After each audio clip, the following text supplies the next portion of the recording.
When do we get off of the ride?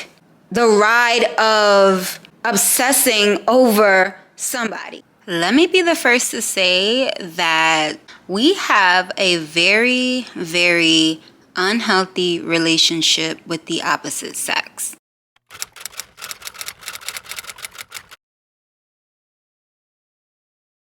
I want to start this off by talking about something that nobody is talking about. Let me be the first to say, maybe I'm the first, maybe I'm not, but let me be the first to say that we as humans have a very unhealthy relationship with the opposite sex. And nobody is talking about it, right? We keep talking about gender wars and the podcasts and all of these things that are online that are putting males against females, men against women, and women against men, right? But nobody is talking about where it comes from. Like, y'all don't see that we have a very unhealthy attachment to the opposite sex, both men and women? Like, why isn't anyone talking about that? So when you think of men, right, and how men view women, it is in a very, for the most part, initially, a very lustful way of thinking when it comes to a woman, right? Very competitive, very like Hunger Games. Like, I'm going to hunt you. I'm going to hunt you. Like, and granted, we speak about men being hunters, but like the way you're hunting punani is crazy. Like, the way men will throw away their fucking common sense. They will throw away their families. They will throw away their lifestyle, like, for vagina, for validation of a woman, to prove to himself, to prove to other men that, like, you're cool or something. Like, I don't get it. Like, men look at women as something to conquer, and it has become increasingly gross at times, and it has become just increasingly unhealthy and destructive. And you can tell and you can see it from the way that these shows and these movies portray women, the way that they tell women that you got to cover yourself up to not be attacked. Like, run that back. I got to cover myself up to not be attacked. Like, then what is in the mind of the attacker? Like, I should be able to walk freely through life without feeling like I'm going to get attacked. You know, so that's from the male's perspective in the more unhealthy viewpoint. Now, don't get me wrong. Obviously, not every male is like that. And obviously, not every man is like that. And obviously, you know, we have some healthy men that are pursuing women in a healthy way and have healthier relationships and healthier perspectives when it comes to women. Yes, but for the most part, we are seeing Hunger Games 101, okay? Now, that's half of it. That's one half of the coin. Ladies, we're not getting out of this. Absolutely not. Like, the other half is, why are we so obsessed with men? Why are we so obsessed with the idea of a man? So upset, like, it's okay to want a man, and it's okay to know what a man brings to your life and the value that a man can bring to your life, whether it's protection, provision. Like, that is okay to have a healthy understanding. But when did we go fucking crazy? When did we become cuckoo for motherfucking Cocoa Puffs, like, myself included? Like, I'm not taking myself out of this. Like, but that's the point of this conversation. When did it become so cool to become Delulu to the extent that we're talking about it on TikTok? Like, we're on TikTok like, yeah, girl, I'm Delulu. Yeah, girl, I'm Delulu too. Like, bitch, like, When did we become so on the pipe for the man? I know we all heard of the term stigmatized and whipped and all these, like, why aren't we talking about the fact that we are going into adolescent years, both the men and women, both the male and female, going into adolescent years with this Hunger Games mentality when it comes to the opposite sex? I can like almost remember being called boy crazy, being boy crazy. Like, and it's the same with young men and women, young women. They're out here trying to get the ladies, get the shorties. We're out here trying to get the men, trying to be chosen. Because let's not act like that's not the experience that we're having being young. Like, being young, the experience is, I want to be chosen by a man. I want him to elect me as his girl. I want him to show me commitment. We were 15, okay? 5 years past 10 years old, expecting commitment from little 15-year-old boys, okay? 15-year-old AJ cannot become your husband. He's not gonna do it. And we literally take this mindset and bring it into adulthood, being disappointed at 15, 16, 19, 20, 21, right? And so now we've exhausted ourselves as women looking for this thing, right? And the same way that men search for validation, we are searching for validation through them as well, because if we weren't, why are we going so hard? If we weren't, why are we crashing out when things don't go our way? We are crashing out. And you can't tell me that we're not, or we have not. And then we get to our 30s and start to try to unlearn all of the behavior. But where did it come from? Why did we even begin that?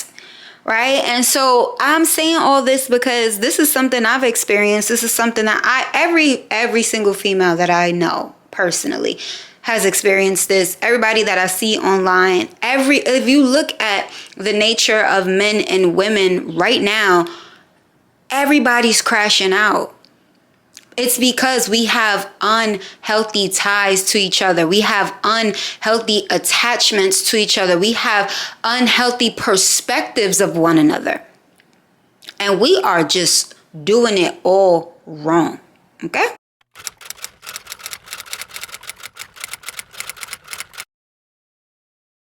So what is the solution?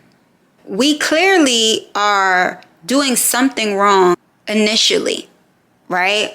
And what I am starting to believe that it is, I think it has a lot to do with self-love. We put more emphasis on romantic love, none, barely any on self-love, right? And when I say we, I mean the media. I'm not really talking about us, but the media, as well as our households, right?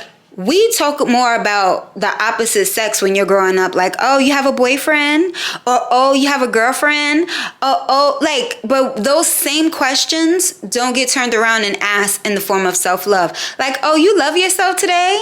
Like now we see our generation, the millennials and Gen Z, we see more of us asking our children to affirm the love that they have for themselves, waking up and doing affirmations. Like that's an amazing start. That is an amazing start, because that is the difference, right? When you love yourself, anything else that comes behind that is extra, right? And the media has placed romance as priority number one from a child. Like when you're watching these cartoons and these television shows, like it is heavily portraying some type of relationship with the opposite sex, right? Whether it's young kids, having a crush, they'll have a whole episode about how someone has a crush on someone. They'll have a whole episode on how a guy got a girl or is trying to get a girl. I was watching Even Stevens the other day. Yes, Even Stevens, don't judge me.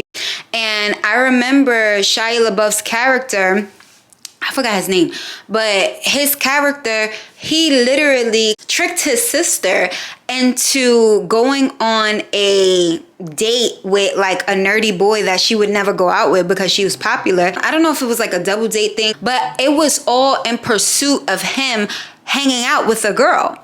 Like literally the whole entire episode. And how many videos or movies or TV shows have we seen like that, where the whole entire episode is the pursuit of romance from the opposite sex? You may be thinking like, oh, but what's wrong with that? It's nothing wrong with that unless that is the only thing that you see.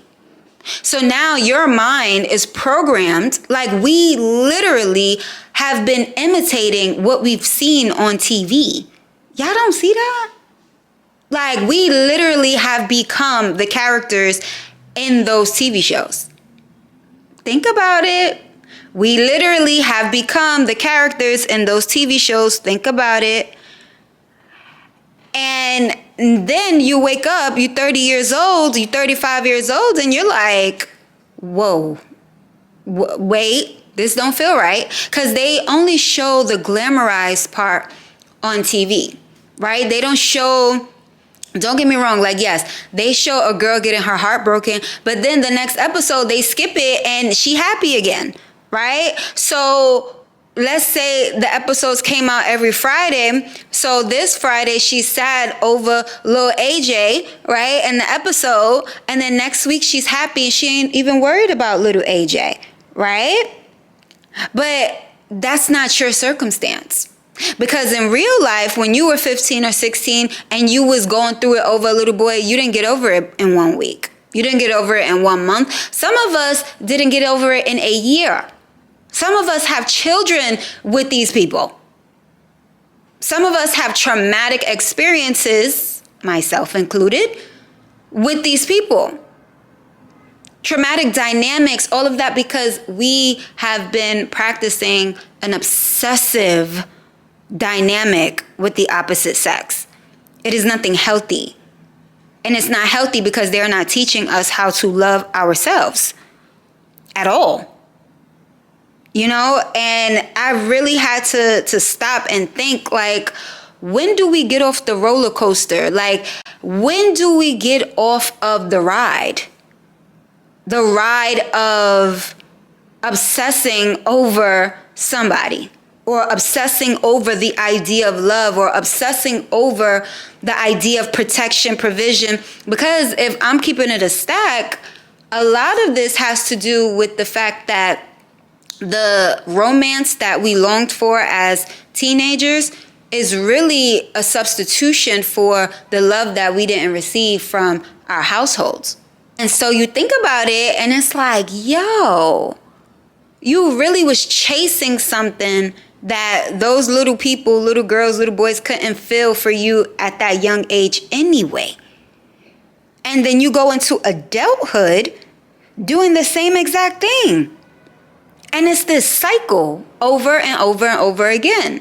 And some people do it until they're old. I've seen old people miserable and stressed out over relationships. And again, it's because you were never taught to love yourself properly, deeply. And this is something that I'm learning now at 34. And I'm teaching myself now because nobody told me, just like nobody told y'all. Right? Just like nobody told our parents. Just because it's a setup. Because it's a setup. It was set up like this.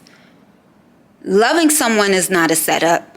Learning to love someone, understanding what love and romance, that wasn't the setup. The setup is that is the only thing in your face. That's the setup. Not ever teaching one to love themselves. That's the setup. Teaching people healthy detachment styles and never doing that, never showing that, never displaying that in these television shows that are so influential on us, on kids. That's the setup. And you have to think like, wow, why? You know why? Because love is one of the strongest emotions ever. So you get to be controlled by your emotions. You don't have control over your own emotions. And anything or anyone who can control your emotions can control you. Okay? And so what I have learned for myself and the solution that I have come to terms with for myself is I need to go deeper in the pursuit of love of self. I need to go deeper with taking care of myself. I need to go deeper with making myself happy. And it feels unusual. It feels unnatural to pour into me. It feels unnatural to love on me, which is crazy. But it's only crazy because you've been conditioned to love other people. You've been conditioned to love other things and not you, you know? So what is an example? An example is just like, first, mentally, you have to allow yourself to understand that, like, you have to prioritize you. Take whoever is on the pedestal of your life, take them out that chair and sit your ass down in it. Sit yourself down in your own chair. Then become okay with detachment and disconnection. This was the hard part for me because, you know, I come from troubled waters, right? And so I used to overly love people because I wanted the connection, because I wanted the attachment I needed in my head. I said that I needed it. But I quote unquote needed the attachment, which I didn't really need.